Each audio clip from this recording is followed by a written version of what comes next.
अरे बगुले और केकड़े की कहानी। ये तो हम सब ने कभी ना कभी सुनी होगी, है ना? बिल्कुल वही कहानी जो धोखे और भरोसे के बीच की जो पतली सी लकीर होती है, उसे एकदम साफ दिखा देती है। तो चलिए आज फिर से उसी जानी पहचानी कहानी में गोता लगाते हैं और समझते हैं कि ये आज के जमाने में भी इतनी जरूरी क्यों लगती है।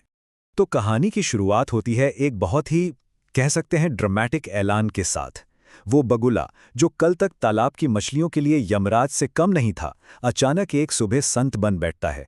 कसम खाता है कि अब से वो किसी जीव को कोई नुकसान नहीं पहुंचाएगा। क्यों? क्योंकि उसकी आत्मा वो जाग उठी है। जरा वो सीन इमेजिन करके देखिए।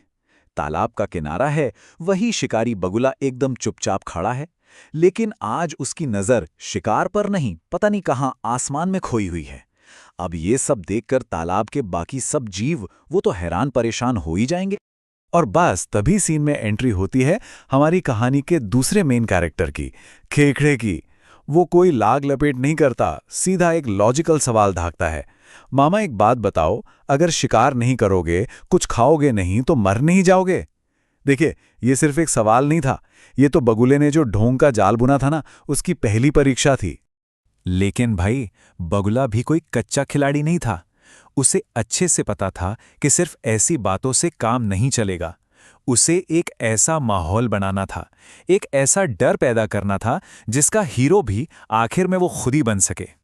और फिर वो अपनी चाल चलता है, एक खौफनाक भविष्यवाणी लेकर आता है। कहता है, सुनो, एक बहुत बड़े त्रिकालदर्शी ऋषि ने उसे बताया है कि इस इलाके में जल्द ही पूरे 12 साल का सूखा पड़ने वाला है। ये तालाब सूख जाएगा, सब कुछ खत्म हो जाएगा। अब आप ही सोचिए, ऐसी खबर सुनकर भला किसके हाथ पांव नहीं फूल जाएंगे? बस फिर क्या था, ये खबर तो जंगल की आग की तरह फैली और पूरे तालाब में मानो हड़कंप ही मच गया। मछलियां हों, कछुए हों, बत्तखें, सब के सब अपनी जान बचाने की फिक्र में उस ज्ञानी बगुले के पास भागे भागे आए। और बस यही वो मौका था। बगुले ने अपना सबसे बड़ा पत्ता फेंका। वो सिर्फ खबर देने वाला मैसेंजर नहीं बना, नहीं, वो तो सबका मसीहा, सबका रक्षक बनने का नाटक करने लगा। और उसकी योजना, अरे वाह, सुनने में तो एकदम परफेक्ट थी। उसने बताया कि दूर एक ऐसा तालाब है जो पहाड़ी झरने से भरता है और कभी नहीं सूखता। और वो, मतलब ये भगत जी, एक एक करके सबको अपनी पीठ पर बिठाकर वहां सुरक्षित छोड़ आएंगे। और तो और कहते हैं कि अपनी बाकी की जिंदगी बस इसी सेवा के काम में लगा देंगे। सुनने में तो भाई बहुत ही महान काम लगता है ना? तो नतीजा क्या हुआ? अरे सबके सब उसकी बातों में आ गए। पूरे तालाब में तो बगुला भगत जी की जय के नारे लगने लगे। किसी को भी उस पर जरा सा भी शक नहीं हुआ। लेकिन पर्दे के पीछे की जो असलियत थी, वो बहुत ही खौफनाक थी। बगुला रोज किसी एक को अपनी पीठ पर बिठाता, उसे लेकर उड़ता, लेकिन किसी तालाब की तरफ नहीं, बल्कि पास की ही एक चट्टान पर, और वहां ले जाकर वो उसे अपना निवाला बना लेता। एक तरफ तालाब धीरे धीरे खाली हो रहा था और दूसरी तरफ बगुले का पेट भर रहा था। और वो मन ही मन खुद पर हंसता होगा, सोचता होगा कि ये दुनिया तो बेवकूफ़ों से भरी पड़ी है, जो कुछ भी मान लेते हैं। ऐसे मूर्खों की दुनिया में थोड़ी सी चालाकी ही पेट भरने के लिए काफ़ी है। सोचिए, वो जिन्हें बचाने का नाटक कर रहा था, असल में उन्हीं की नासमझी की दावत उड़ा रहा था। खैर, दिन बीतते गए, एक एक करके सब जाते रहे, और फिर आखिरकार बारी आई केकड़े की। हाँ, वही केकड़ा जिसने कहानी की शुरुआत में सवाल उठाया था। और बस यहीं से कहानी का रुख पलटने वाला था। जैसे ही बगुला अपनी असली मंजिल के पास पहुंचा, मतलब उस चट्टान के पास, केकड़े की नजर एक अजीब सी चीज पर पड़ी। वहां हड्डियों का एक बहुत बड़ा ढेर लगा हुआ था। बस उसका शक एक ही पल में यकीन में बदल गया। उसने फौरन पूछा, मामा, वो जलाशय और कितना दूर है, और ये इतनी सारी हड्डियां किसकी हैं? अब खेल से पर्दा उठने का वक्त आ गया था।